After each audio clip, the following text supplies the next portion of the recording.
Why'd you, Bro, where you been? Yeah, bro? Where I saw you shaved it, but I haven't been on the podcast in a minute. So I was I like, know. I shaved. I gotta ask him. Oh, Finis, congratulations with the master degree. Oh, I Had to, appreciate it. I appreciate had it. to, For the people listening, your boy got his master's, so we one step closer to being hey, done with hey, school. hey, in a few, how much longer you got for your doctorate? Probably another 2, maybe 2.5. So we don't see that PhD on all the social medias. You see, I already put the MS on I the saw it. I was stuff. like, respectfully, you Had sir. to, but yeah, man, it's going well. So hopefully another 2-ish. I think my expected graduation is like fall of 2024. So Uh-huh. All right. All right. we'll see, man. But yeah, man, I shave. I shave on New Year's Eve. I shave once a year on New Year's Eve, and I just let it grow for the whole year. That's not bad. I might have to start getting on that, even though I can't grow Yeah. nothing. Yo, Only bro, thing I got is that's why I pigtails. do it, to get it to grow. Cause when I do it, I every day you guys brush it to like stimulate the follicles or something like that. So you're just brush. So I brush like 2-3 times a day, and I'm just sitting there brushing on it. And I got like beard oil to help keep it Bro, like moisturized and stuff like that. Yeah. some dude at work was telling me like they got these because he said he struggled to get like facial hair and stuff. So he had like these little like rollers or whatever that had like needles where it was like Oh yeah, I've seen those. I don't know if that's like legit or not. I hear it Plus, is, but I don't even. It don't even really take all that. Just a brush will essentially kind of does the same. yeah, with the oil too, and obviously Yeah. washing your face. That's a big part of it. Clean your face. Yeah. So Well, yeah, man. Because I remember freshman year of not freshman year, but in high school, no facial hair, and then like bro, me freshman too. sophomore year of college, I had this one chin hair that was like it was like one long chin I used to just twirl. I Yeah. had the mustache, but nothing here, nothing here. And then I just started. I looked online, like what you do is like just there online is like just brush the shit out of it and then Yeah. shave. Because when you shave, it comes back thicker, whatever, whatever. So I would shave and I would just even with it clean shaven, I'm brushing it every day. See, with me, only thing I got is just this and this. I don't think I can get nothing else. I don't know. We'll Yeah. see though. I didn't We'll have see. the side parts till this past year. Damn. So I Maybe was I just just got bad brushing, bro. genetics. I don't know. I don't know, man. I don't know. It Other is than tough though. other than that, bro, what's been new with you? And shoot, you know, I've been at Shoe Palace, bro. So that's been fun. Mm-hmm. Work. I got my lander right here. I'm official. We on sale. But no, bro, it's straight, man. Being a part of being in on like the shoe culture and now now you real deal got like an outlet to shoes now that's instead what of I'm saying. going to a different store and everything. Just be like, man, I hope they got my size. Yeah. But Let me it's ask you a straight. The question. people there are cool. The manager's cool. So it's a nice little job. It's just you're on your feet, which I mean, it's like most jobs, you're on your feet the whole time. Yeah, But it's yeah, that's straight. how You get to talk to people about shoes and all that chop stuff. it up, all that stuff. That's what's up, man. That's what's up. So I got a question though.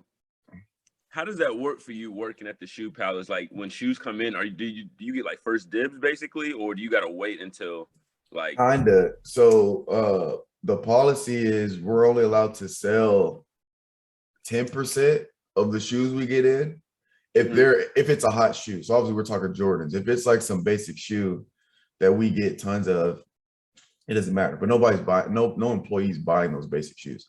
But only at yeah, 10%. So they kind of usually the AMs, like the manager and the assistant managers get first dibs, which rightfully so, because they're hmm, managers.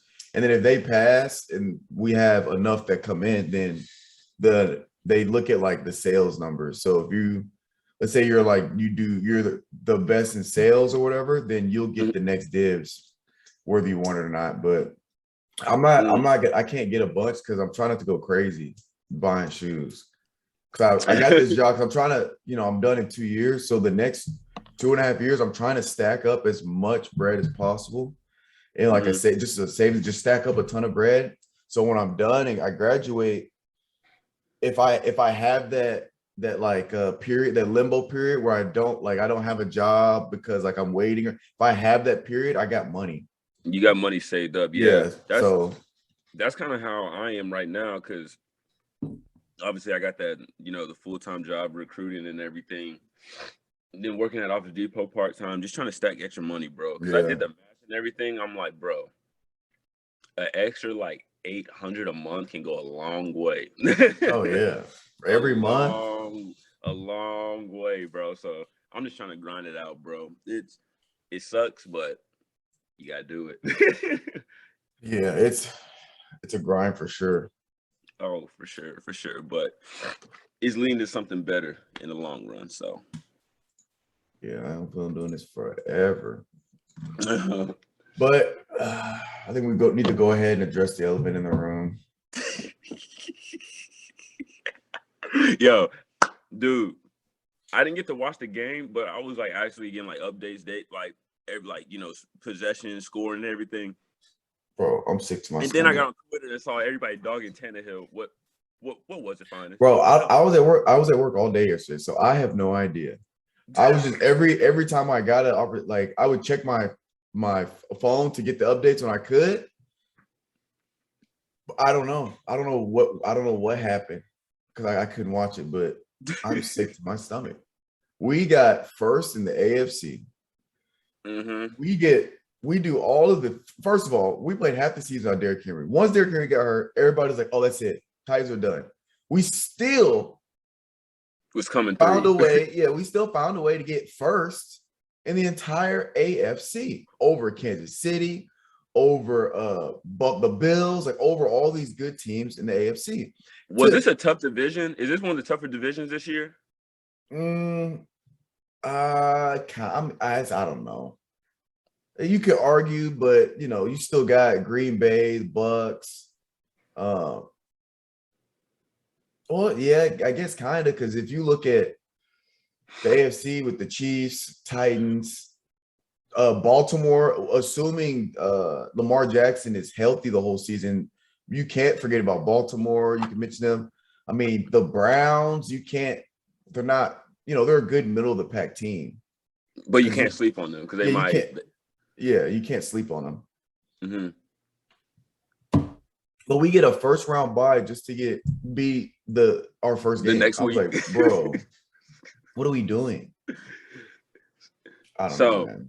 So my next question. Is Julio done? Was that a 1-year deal he signed? Yeah, it was a 1-year deal. So you think they might get rid of him just to free up cap space to get a quarterback, maybe? Well, here's the thing. I don't think his contract was a huge salary issue. If I'm the Titans, because Julio played hurt this whole season. So if you go look at his stats, you'd be like, oh, we might as well let him go. He didn't do much. He was playing hurt. Yeah. So I think if I'm the Titans and we can get Julio for a cheap price, because he's going to probably, let's be honest, he's been playing hurt the past few seasons. He's not really producing, obviously due to the injury. So he's going to probably be signing 1, maybe 2-year deal tops the rest of his career. Yeah. So if I'm the Titans, I would just sit down and be like, all right, let's try to come up with a way to keep him as long as it makes sense. Like they're not going to sign him for 2-year, $40 million, but yeah. Well, if I'm the Titans, I try to keep him, have him have a whole offseason where he gets healthy. And if we can get a full season with a healthy Derek, healthy AJ, and a healthy Julio, Titans are going to not to mention too, if y'all get a new quarterback, they're not gonna, we can't. We're paying him $180 million. Nobody's gonna take Ryan. No, he's not tradable. He's not tradable. $180 million. How many years? And when did he sign this? It was like over. Let me look. Bro, we talked about this on the podcast a while ago. I forgot about it. I didn't know. I knew it was a good amount, but I didn't know it was that much. Yeah, because I remember me and Mitch were like, I think Ryan Tannehill's a good quarterback, but he's okay. I'm sorry, I misspoke. It's 120 mil. Okay, but still, That's still 118. 62 of it was guaranteed. So what year is it? 2020. So it's the 2021. Oh my gosh. He has 1, 2, 3. He has 4 years left on his contract. So they basically locked in with that. Basically. Because next year they got to pay him 29 mil. And then 2023, they have to pay him 27 mil. And then 2024 and 2025, it's not it's like it doesn't say. But the next, so you talk about trading him, unless a team wants to pay 30 mil for Ryan Tannehill, he's not tradable. And plus, like, is she really gonna make that big of a difference with another team? That's what I'm saying. And his contract next year takes up almost 20% of the Titans cap space. One player takes up almost 20%. Now, I understand what I get is, I'm not saying, obviously, I'm not trying to say Ryan's a bad quarterback. I like Ryan Tannehill. I'm okay if he stays, but all I'm just saying is, and more power to him for this contract. But what I'm saying is, if the Titans want to get rid of him, he costs too much, is all I'm saying. That's gonna be that's gonna be the hard part, is like getting rid of him. Now, if we were to look up, because I don't think if I remember correctly, I don't think Julio Jones, I don't remember if he was traded or if he was released. Okay. Oh, his contract's actually pretty steep. I'm not gonna lie. Who's this? Julio. So he signed no. He has 2 years left with the Titans. Who, Julio does? Well, his contract says it's through 2025, but the last 2 years is based on like contract, like they have, like when they revisit a potential extension. But it says potential payout. It's 3 years, $66 million. So that's fat. So, but he's on the team next year. Or at least his contract is good for the 2022 season, 2023 season. Then 2024 is when they can either negotiate a 2-year extension, but he's officially a unrestricted free agent. Yeah, he's an unrestricted free agent 2024. It's weird. Like, do they have like what's it called, player options and stuff in the NFL like the NBA does? That's a good question. I think so. I know they got a no trade. Some of them be getting no trade clauses. Yeah, I figured that for sure. 64 but dang, man. Guaranteed. But okay, fine. Real question. What do they need to pick up in the draft? Do you think a cornerback? Because Farley, he was hurt all season, #1 pick. I feel like that's going to be like another Dory situation where we pay him a lot and then he just can't produce because he's hurt, or he may not pan out in the long run, Do you think we get do you think we get a backup quarterback too, just in case Tannehill does something? Come on, fine. It's you a Titans fan, man. I'm asking you for all these questions. Yeah, but I don't think quarterback's the way to go, because Ryan Tannehill fits the system with the Titans. He's like a Mac Jones. He fits their system, and I mean, obviously, having a better quarterback would help. But you got a guy. He works. He fits the system. He fits the system. So I don't know getting a backup quarterback's fine, but I wouldn't do it with my first. If I have a first round pick, I don't know if that's first round pick. I wouldn't do it with my first round pick. I would do it where we are hurting and need a guy to come in immediately, because that's what you essentially are doing with a first round pick. Now, they'll probably pick up a quarterback, obviously, with like their 5th, 6th round pick. And then, just to try them out, because those guys, they're not even guaranteed to make the team. So they could pick them up and then cut them, whatever. Because I don't even know who the backup for the Titans is, to be honest. Because I will say Ryan Tannehill, he's durable. He doesn't get hurt very often. And if he does, they're usually minor. He plays the majority of the season every year. consistently. But if I were the Titans, they can't go wrong with an O lineman or an O lineman, any position on defense, or except for safety, any position on defense. Or if I'm the Titans, offense is somewhat fine. My first round pick would probably either be edge rusher or a linebacker. And then if not that, what type of linebacker? One that can fall back into depth for like pass plays, or somebody that just like that's kind of like can do everything? Yeah, I get a hybrid. Specific things, but he can do almost anything. I try to find a Micah Parsons, a guy you can have come off the edge like a D lineman, a guy you can have at the will or the Sam. Hell, you could put him at the mic and send him. A guy you could send every play, a guy you could drop back and cut. I would find a hybrid linebacker that could do anything you need them to. Makes your defense more versatile. If you want to go offense, if not offensive line, they need a for sure catch slot receiver. You got two downfield killers, AJ Brown, Julio, right? They need like a Wes Welker. They need like a Julian Edelman, a guy that on third, or like a Cooper Kupp, a guy on 3rd and 5, 3rd and 6. He's running a stick route. And if the ball touches his hands, he's catching it. And you just let him work for those extra yards. Let him. They need a possession receiver. He might not kill you downfield, but when it's 2nd and 2 or 3 or 3rd or something, when you need to convert, instead of taking a shot downfield, it's like taking a deep contest 3. It's the least made shot, and it's the least made shot. Well, those downfield throws are the least converted throws, and they're harder because then obviously if you got AJ or Julio, one of them's getting double. They probably know what you're gonna do. Right, they're probably getting double teamed. So if you got a guy that you don't have to take a downfield shot on 3rd and 5, that makes all the difference, because that's why the Rams are so successful. You got Van Jefferson who can kill you downfield. You got one of the crispest route runners in the league, or arguably one of the crispest route runners ever in OBJ. And then you got what's the other dude's name? Oh, you got, was it Woody?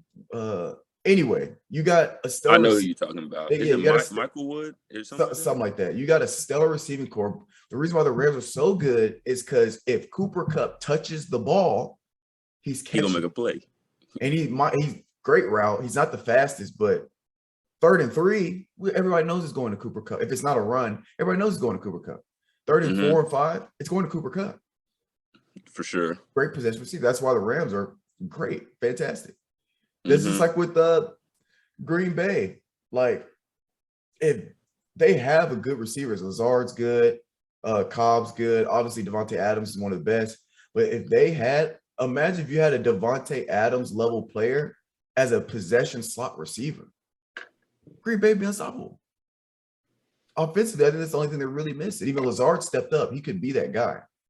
So it's tough. Titans could go, they could do a lot of picks and they'd be fine. Offensive line, obviously, I think you can never go wrong with offensive line. But they have to make the right picks. That's the thing. Because we've seen it in the past before where they bought some picks, or where most of the people didn't agree with a pick selection. So I don't know. We'll see. Yeah, but I've never been a firm believer that you gotta do well in the draft to be successful in the Titans' current situation. Now, if you're rebuilding a team, yes, you have to do well in the draft. But the Titans, let's say even if they have a lackluster draft, if you take the same, obviously it's not gonna be the same. If you take the same Titans team this year, they're gonna do well next year. They might not win the Super Bowl. They're gonna do well next year regardless. As long as you keep Derrick Henry, as long as you keep your core pieces, I think you're gonna be fine. If they keep on adding. Right. So with teams like the Titans or like whoever wins, like the teams that go to Super Bowl, they don't have to do well in the draft because they already got this stuff established, basically. Right, they have an established team. Now, if you're Jacksonville, you got to do well in the draft. Every pick has to be the right pick. If you want an immediate turnaround, you have to do well in the draft. Have to be the right pick too. You said what? said the coach gonna have to be the right pick too. Right, everything. Jeez. Hold on. What's the thing? So did Urban Meyer just basically come in and just was like a dictator in that whole That's thing? what it sounds. Well, I know the biggest part is because he kicked a player. He kicked the kicker. Like he physically kicked the shit out of the kicker during practice. What do you do in that situation if you the player? You take it, bro? I'm not taking it. Hands up. Like we're squaring up. For sure. Bro, I don't care who you are. You can be the president of the United States. If you kick me, nah, we're bro, fighting.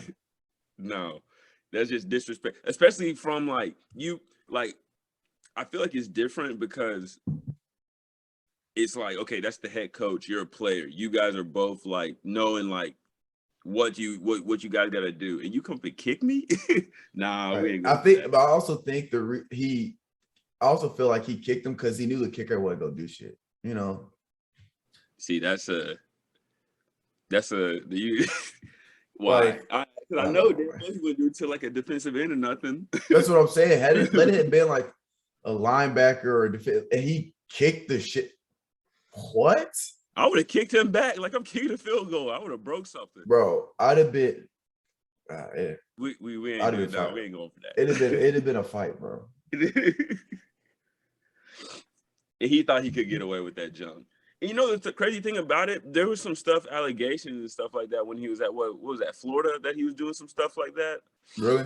Yeah, there's some like there's a I don't know if it was like an E60, but it was like a little documentary and stuff. When he left Florida, there's some players that came out and said he did this during like workouts and everything and all that stuff. So, I mean, you go from place to place in their stories, man. It's kind of hard to not believe somebody, you know? Yeah. But, oh well, we'll probably never see him coach again. Shit. I don't know, maybe. We'll see. Because if you're a great coach, which I mean, obviously he was a great college coach, but NFL, I'm sure that might be his thing.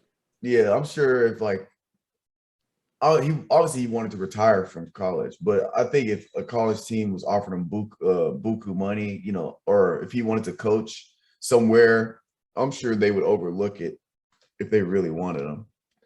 Yeah, or just be following his every move. I don't know. You never know. There's a lot of stuff. Yo, let's talk about this Grayson Allen flagrant foul, bro. Oh, I did see that. I was actually watching that when that happened. So, dude, this is the thing. I'm kind of confused a little bit about, not confused. All right, he was making a basketball play and everything, which I understand what he was trying to do. I've been in the same situation he's been in, and you know, you just trying to make a play, and you know, you're not really thinking. You're just trying to like stop the ball. But bro, he does have a track record of doing petty stuff like that. So obviously Caruso's out 6 to 8 weeks for a fractured wrist or whatever it is. Oh, he fractured his wrist? Yeah, he fractured his wrist. He has to have surgery for it. And now it got bumped up. Like, obviously it was a flagrant foul. It was a flagrant 2. He got kicked out. But now the NBA, like the higher ups are now reviewing it for like additional punishments and stuff like that. And I'm like, he gonna have a fat fine coming probably. I don't know. Maybe a few game suspensions too, but what do you think about the play? Like, because we all played basketball. We all like tried to make a play and then probably fouled pretty hard. But what do you think? You've seen it, obviously, right? Yeah, I watched it live and I'm rewatching it right now actually, because it's tough. Because like you said, you know what I'm saying? Like he's trying to stop the ball. Like it's tough because I think it was pure basketball play. I don't think he meant for any of that. Because if you look at his arms, he's swatting at the ball. It's just Caruso has his hands on it, so he's tied to the ball. Mm-hmm. But he's up in the air. He has no control. He has no control while he's in the air. At the same time, though, that play is hella. If you go by definition of, they said it was like a dangerous play. That play was hella dangerous. If it was me, I wouldn't have gone. I wouldn't have taken. If I was Grayson Allen in that situation, I either would have let him have it or I would have went straight up and not trying to swipe through him like that. Yeah. Because Yeah. y'all are both airborne. It's tough. It is tough. Because he just got kicked out, ejected, right? Yeah, because it was they gave him a flagrant 2 and they're like, nah, you gotta go. Now, I will be a little upset if the NBA like comes down hella hard on him because I didn't think it was that crazy. To me, he went for the ball. It just happened to be both guys were in the air, and it was just both guys were on full speed, and he was just trying to make a play on the ball. So it's just kind of like, all the right, wrong situations. Yeah. I think the ejection was fine, and that should be it. But Yeah. but it is unfortunate because I'm an Alex Caruso fan. I'm not gonna lie, I might end up getting a Caruso jersey. No, I'm a huge Caruso fan. And it's just unfortunate that he ended up fracturing his wrist because of it. Because if we're being honest, if he doesn't fracture his wrist, I don't think this is being reviewed. Yeah, You know for what I'm sure. saying? So the play itself wasn't malicious, but it's the fact that Caruso got hurt off the play that they're reviewing it. Yeah. He did hit the ground hard though. Oh, he hit hard. You see his reaction as soon as like he hits the ground, he grabs his wrist and everything. You just like, I knew something. I thought it was broken at first, but I thought he might have got like a contusion because he fell like straight flat on his hip. So I thought he might have bruised or have bruised his hip or something like that because he landed flat. Yeah, for sure. For sure. You get to watch the UFC. Did you work last? You worked last night, right? I worked all day yesterday. Yeah. So you didn't even get to see the UFC, right? Or get No. Dang, it was a good little UFC. Did it go to the decision? What, the last fight in Nagano? Yeah. Yeah, it went to a decision. Was it unanimous? I don't remember, but I know Francis won. I think that last round what kind of got him because they were on the ground. He had ground control for about like 5 minutes, and once that stat popped up, I was like, yeah, bro, he got it. Like he got the dub for sure. They're gonna have to run that back. There's gonna be a second fight for that one for sure. Oh, so it was a competitive fight. Oh, it was more of a. It wasn't one of the like fights you think that'll come out and just start swinging and stuff. It was more like strategic because both them dudes got power and they both knew it. And they knew like if somebody slipped up, like one mistake, it's over. Yeah. So I feel like the first fight with big names like that is always like, especially heavyweight, because those dudes are like big dudes, got power. I feel like the first fight with those are always like trying to fill them out and everything, try to see and then as the fight progresses, that's when it kind of the intensity and everything like rises and everything like that. So I think there'll be a second one. I feel like it'll be a trilogy fight for sure. The one before that was a good one too as well. I think they might run that back now for a fourth one, hopefully, because that one was pretty good. Other than that, man, it was a pretty good fight. It was a pretty good, main card and everything. I missed the prelims. I saw some knockouts on there. So we need a TV at Shoe Palace, bro. You said what? So we need a TV at Shoe Palace. A TV, like in the main. Y'all got one at a shoe store? How many shoe stores have TVs? None. You think they're gonna let their employees watch TV when we're supposed to be selling shoes? Hey man, ain't for y'all. It's for the customers. No, bro, it's not a sports bar. Bro, you know how? So let me just get this out the way. Do you know how hard it is to defend Russell Westbrook right now? See, I was gonna say something about that, but I didn't know how you're gonna take it. But since we're on the topic, what do you think? What do you think they should do? Nothing. As of right now, you just keep playing. Because here's the thing.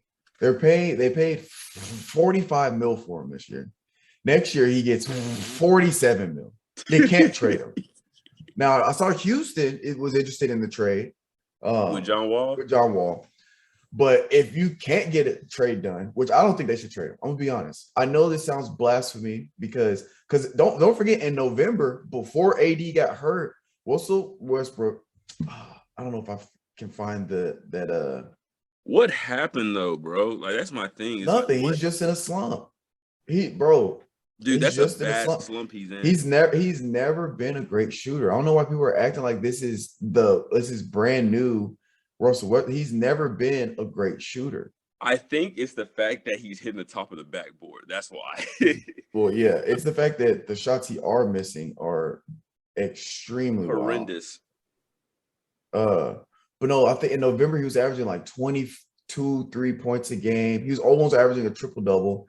He was shooting like 45%, which is good for Russ, and like 32% from three and 75 from the free throw line. Like he was playing well in November. It's because AD is hurt. He doesn't have a pick and roll guy. Because we all know Russ in the pick and roll game, dangerous. Well, when you take his pick and roll, his pick player out, it gets a little different. Now he's got to try to make these shots work. But especially when you have somebody like AD who can roll, pop, right, all that different stuff. You can't have Dwight doing that stuff. I mean, you can, you're just not gonna get the looks you want. So yeah, but I mean, he had a good game. Was that yesterday? Yeah, he had a good game yesterday, or not yesterday? 2 days ago. So where are the Lakers sitting right now in the West? Are they like even? Are they like eighth, seventh? Because I know they're not like they're seventh. They're seventh. Yeah.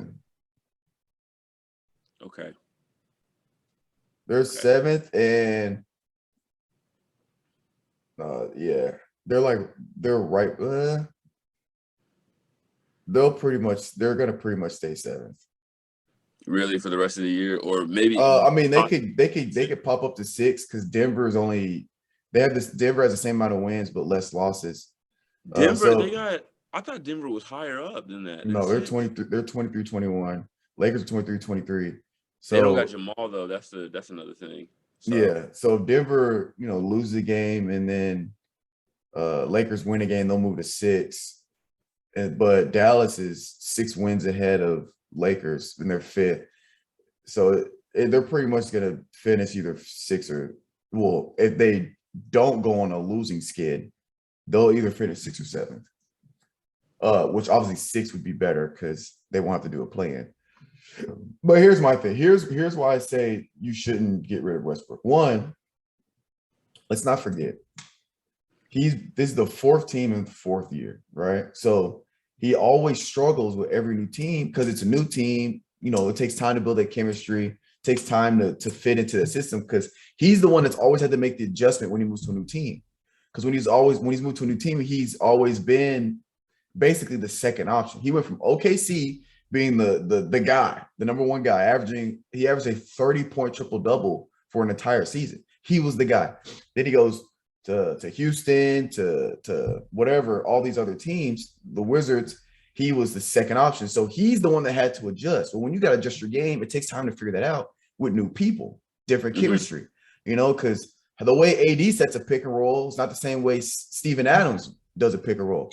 And then exactly. Steven Adams might roll a certain way, but Steven Adams probably never ever pops. But with AD, he might pop, he might roll. You could probably throw AD the lob, it's probably a little more athletic. So it's different, even though it's still a pick and roll, different players, different strides, different. You know what I'm saying? You throw it to different, you gotta know different looks at different players. Exactly. And so that takes time, right?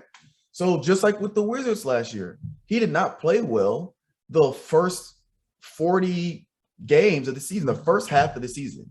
He didn't play very well. But remember when he was with the Wizards, he played so well the second half. He was in talks of an MVP candidate from just the second half of the season. And he played so well the second half, he averaged a triple-double. Now, I'm not saying he's going to do this again, but again, he also did this in Houston. Now, he didn't play as well in the second half with Houston, as he with the Wizards, because he literally brought the Wizards from 13th in the East to middle of the pack. All right. Now Houston, it didn't play, it wasn't that extreme, but he got them to the playoffs, right? So again, I'm not saying I'm not saying it's gonna happen again. It's a possibility because now we're in the second half of the season.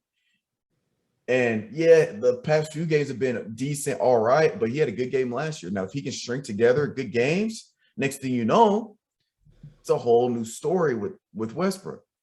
Mm-hmm. But my thing is, let him finish out the season. If he ends up playing well the rest of the season, I think you might as well keep him for one more year, and then hope that because he has a year with the team, the chemistry will be established.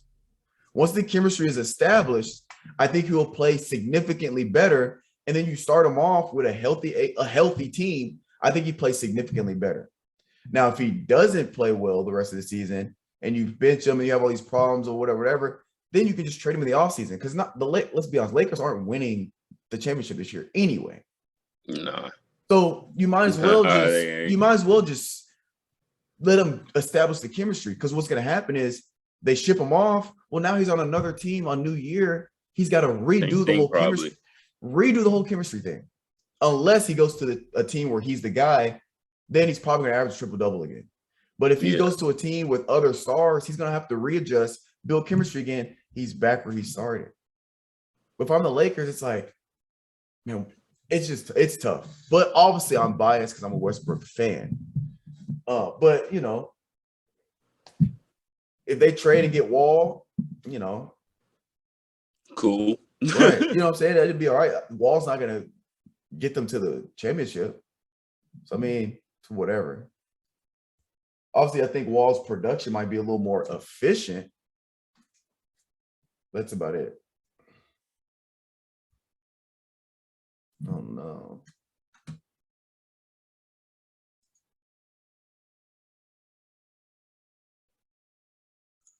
Okay, now you. All right, we're back and we're better. Calvin got froze real quick. Yeah, you got froze too, Mr. Frozone. But yeah, Westbrook stuff. But hold up, let's talk about the East, bro. Because tell me why. Oh, never mind. They dropped to third.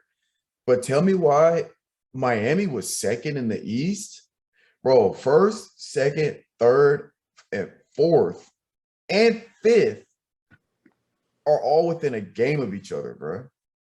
Like the East is fifth and up. Cleveland's 2 games behind, but they have the same amount of wins as Chicago, but they just have a few more losses. I'm really impressed with Chicago this year. Oh, yeah. I'm really impressed with them this year. I'm gonna be honest, I'm impressed with Miami because I haven't been hearing much about Miami. They've been quiet, but before the Cavs are fifth? Yes, bro. The Cavs have been balling. It's tight, bro. Hey, shout out Darius. I'm telling you, it's tight. Brooke, because Milwaukee has the best record in the East, and they're fourth. Or they have the most wins at least. Bro, my thing is the Hornets I've been sleeping on NBA the past 2 weeks. And the East has been good. 76ers, 6. Cleveland is fifth. Because the coach for Cleveland, he's a candidate for coach of the year. And Kevin Love, he's coming off the bench. But he's producing off the bench. I think he's a candidate for 6th man of the year.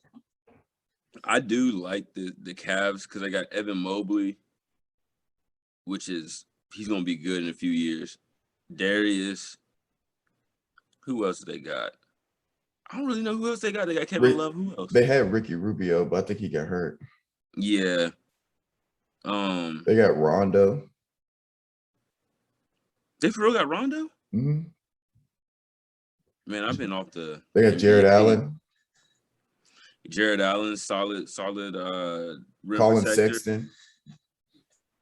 I haven't heard too much about him. Ever since his first year in the league, I haven't heard nothing really about him. Well, he's hurt right now. He's out for the season. He underwent knee surgery to repair a torn left meniscus. You know what hurts me is to see the Celtics at 10th. It doesn't hurt me. It kind of does, man.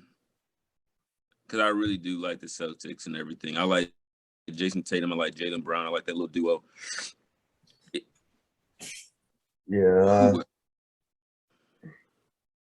Yeah, man. I did not expect the East to look like that at all. Wow, the Suns up again. Wow, the Suns, they haven't even lost 10 games yet. That's impressive.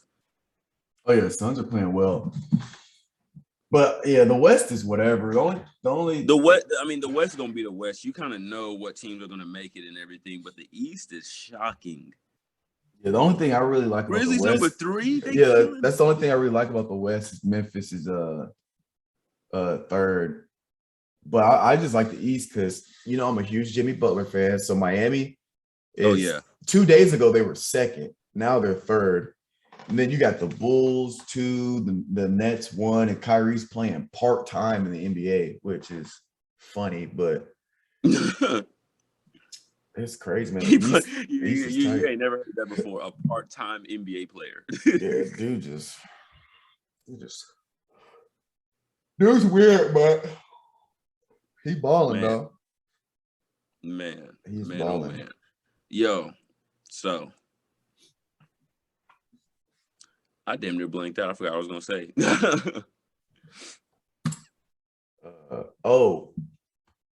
Real quick, because there are some NFL games tonight.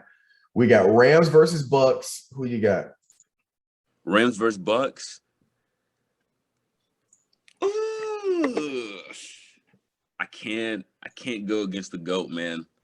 I can't go against Tom Brady. So you got Bucks, and then Bills versus Chiefs. I would love to see Stephon and Jared Allen do it. No, did I say Jared Allen? Josh Allen, my fault. Yeah. I would love to see that, to be honest. Okay. Who you got? You going with the same people or? I don't. Well, I feel like the reason why, I'll give you is that, first, I'm going with Tom Brady because that's a Michigan dude. I got to go with him. Can't go against the GOAT. The Chiefs, Bills. I just feel like the Chiefs have been exposed all year this year, just from not play style, but like just they figured them. Most of the teams I feel like have figured them out to a certain extent, So yeah. Well, here's my thing. I'm looking at the analytics. Let me break this down analytically. ESPN, this is my tryout to be an analyst. This is my tryout. As if anybody from ESPN is watching this or listening. So look, first of all, I'm gonna attack the Bills Chiefs because analytically it's easier to decipher.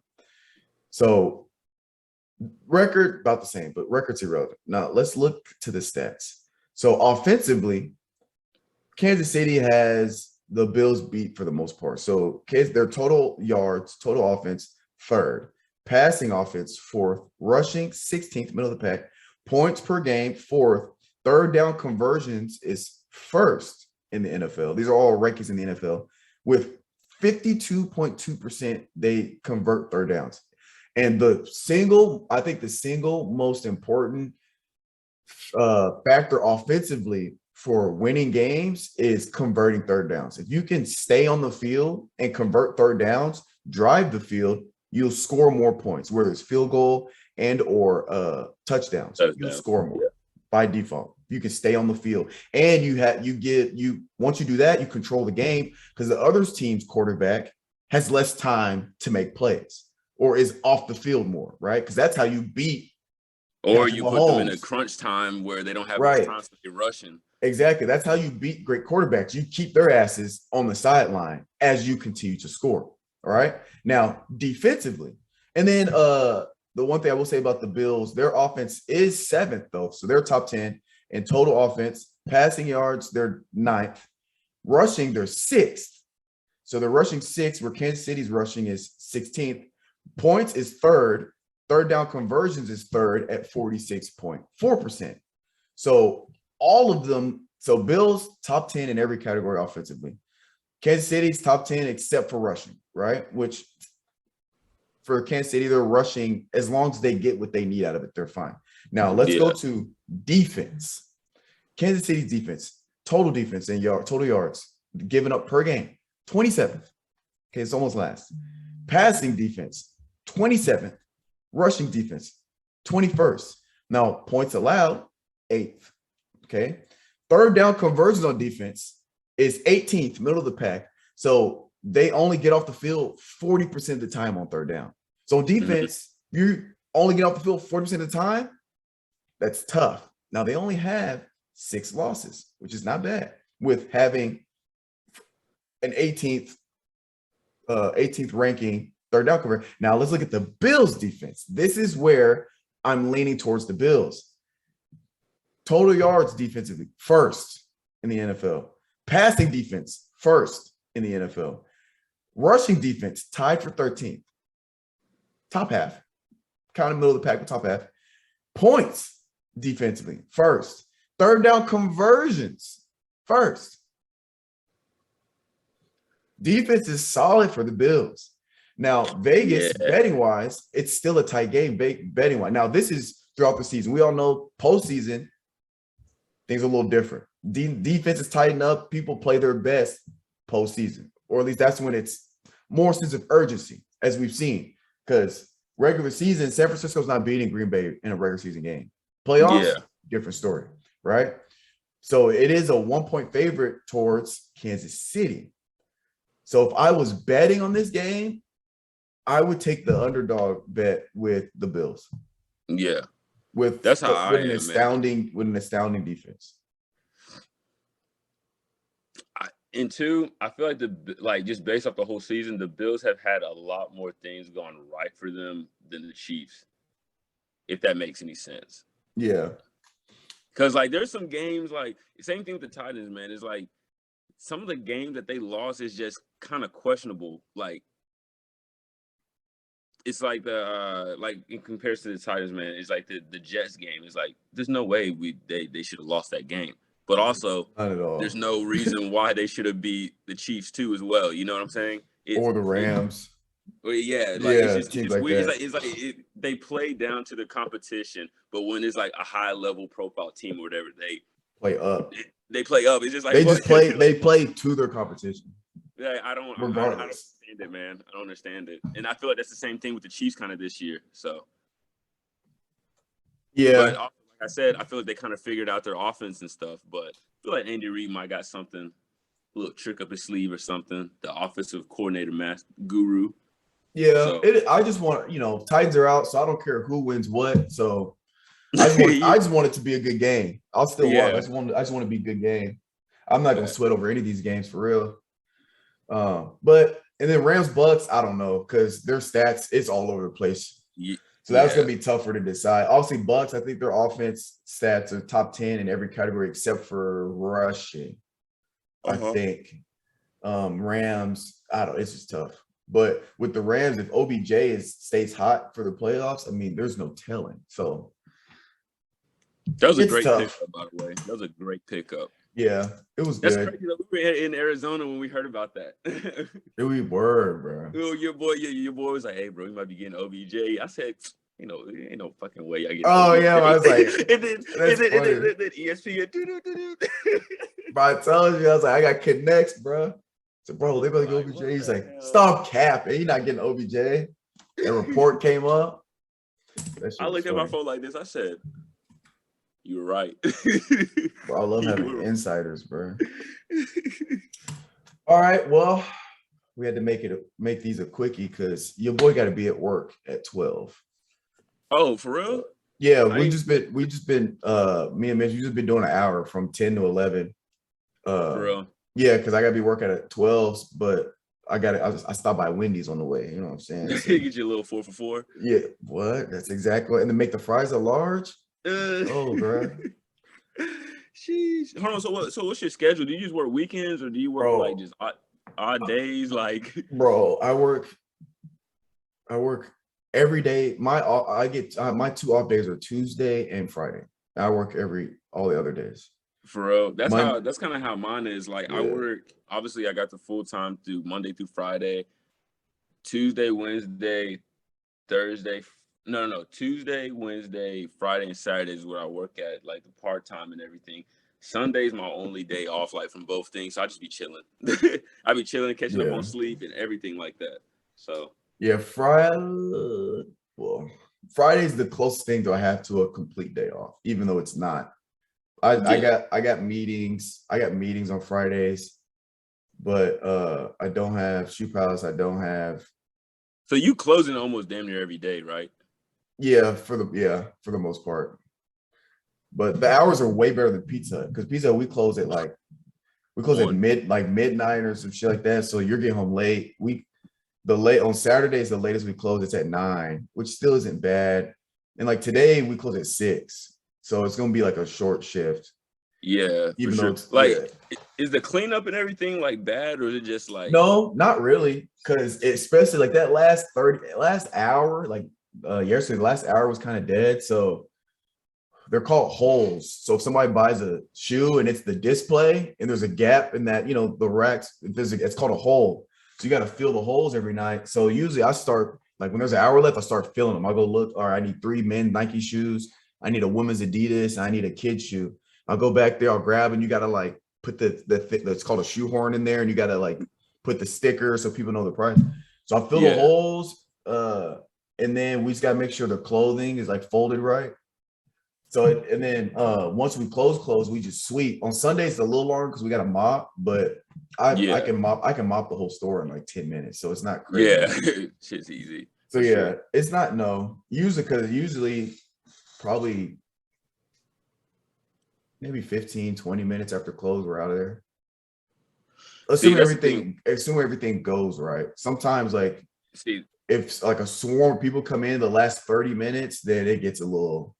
Yeah, it gets a little. That's the same thing with me. Like obviously, like we're a supply store and everything, so like cleanup takes about a little bit longer than your stuff because obviously the store's bigger and stuff, and we got people fucking up the pin aisle. Everywhere, bro. But other than that, man, I mean, it is what it is. Go in there, do my little shift and everything, and get out. Right. So, yeah. Well, all right, y'all heard it here. We're excited to keep these episodes going. It's crazy. I got to know. I was looking at my story. It said like a year ago today, and it showed like episode 20, bro. Or like last August, it showed the first episode we put up. It showed in my memories. I was like, dang, it's really been over a year. Bro, anything about it, you're gonna get another notification. It's gonna come up. You're like, damn, bro, we've been at this for 2 years. Sheesh. Yeah, I know. It's gonna be wild. But you know what we're gonna do? Keep on rolling it. We gonna keep on going. Virtual. Yes, sir. And we live. So we appreciate y'all listening. We're out. Garden 615. Deuces. Even if I touch a meal and do it through the pain, I don't need a pill. And life gon' get me down, but it won't break my will. Cause I've been chasing this so long, I can't give up. I won't give in, been through too much. I done prayed for the money, I done prayed for the fame. I done prayed that I will make a sacrifice and play this game.